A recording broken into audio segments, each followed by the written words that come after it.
बाप, बेटे और अलकुदस के नाम से। खुदावंद के ज़िंदा और जलाली कलाम में से आज हम पढ़ेंगे खरूज बाब 35। सब्बत की शरीयत। तब मूसा ने बनी इसराइल की तमाम जमात को इकट्ठा किया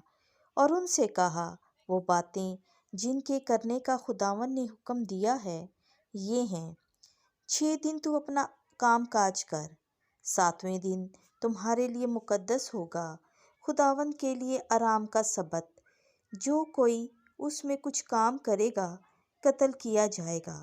तुम अपने सब मकानों में सब्बत के दिन आग मत जलाओ। मस्कन के लिए नजराने और कारीगरों का तकर्रुर। और मूसा ने बनी इसराइल की सारी जमात से कहा कि खुदावंद का फरमान जिसके बजा लाने का उसने हुक्म दिया ये है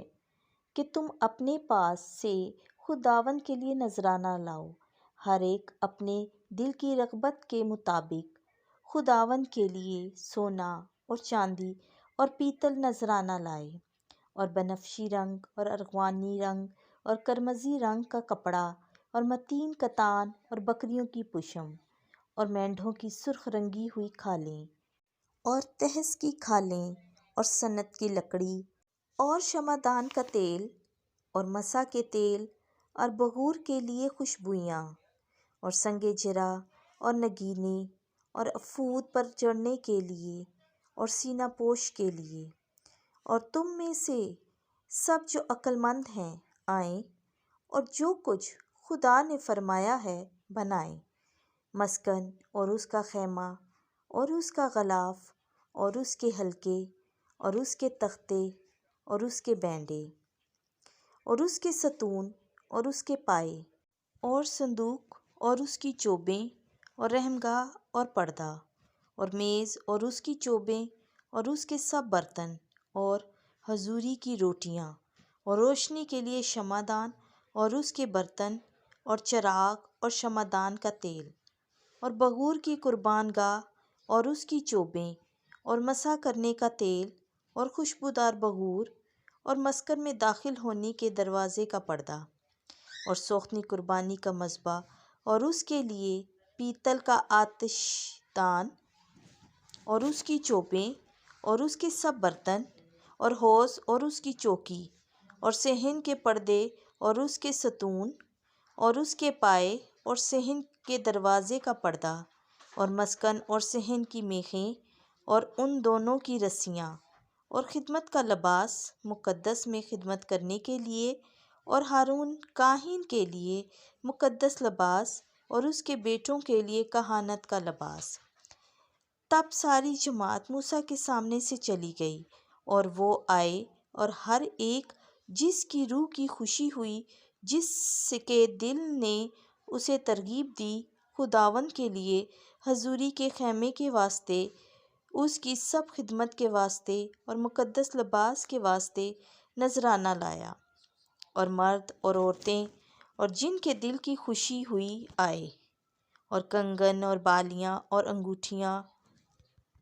और हमाले सब सोने के जेवर लाए। और सब जो आए खुदावंद के लिए सोने का नजराना लाए, और हर एक जिसके पास बनफशी अरगवानी रंग और करमजी रंग का कपड़ा और मतीन कतान और बकरी की पुशम और मेंढों की सुर्ख रंगी हुई खालें और तहस की खालें थीं, सब ले आए। और हर एक जिसके पास चांदी और पीतल नज़र के लिए था खुदावंद के लिए नजराना लाया। और हर एक जिसके पास सन्नत की लकड़ी काम में आने के लायक थी उसे लाया। और जितनी औरतें मेहनती थीं वो अपने हाथों से काट काट कर बनफशी और अरगवानी और करमजी रंग का सूत और मतीन कतान लाईं। और जितनी औरतें नेक नहाद और माहिर थीं उन्होंने बकरियों की पुशम काती। और जो रईस थीं वो संगे जरा और नगीने अफूद में चढ़ने के लिए और सीना पोश के लिए और शमादान और मसा के तेल और बगूर के लिए खुशबुइयाँ और तेल लाए। और बनी इसराइल में से सब मर्द या औरतें जिनके दिलों ने انہیں ابھارا کہ وہ اس کام کے لیے چیزیں لائیں جن کی بابت خدا نے حکم دیا تھا کہ موسیٰ کے ہاتھ سے بنایا جائے، خداوند کے لیے خوشی سے لائے۔ اور موسیٰ نے بنی اسرائیل سے کہا، دیکھو کہ خداوند نے یہودا کے قبیلے میں سے بصلیل بن اوری بن نہور کے نام لے کر بلایا ہے، اور روح خدا سے یعنی حکمت اور فہم، ہنر اور مہارت سے اسے بھر دیا، تاکہ سونے اور چاندی اور پیتل کے کاموں کی تجاویز ایجاد کرے اور جوہرات کو جڑنے کے لیے رگڑے اور لکڑی تراشے، پس ہر طرح کی کاریگری میں نادر کام کرے۔ اور اس کے دل میں ڈال دیا ہے کہ وہ اور دان کے قبیلے میں سے اہلیاب بن اہیسامک سکھائیں، اور ان دونوں کے دلوں میں حکمت بھر دی ہے تاکہ وہ دونوں سب کام کروائیں، نجار کا، عاقل مصور کا اور نقاش کا، جو بنفشی اور ارغوانی اور قرمزی رنگ کے کپڑوں اور متین کتان کا کام کرتا ہے، اور سب کام جولاہے کا۔ پس وہ سب کام کاریگری سے کروائیں اور نئی چیزیں اختراع کریں۔ خداوند کے زندہ اور جلالی کلام کا پڑھا، سنا اور سمجھا جانا ہم سب کے لیے باعث برکت ہو، آمین۔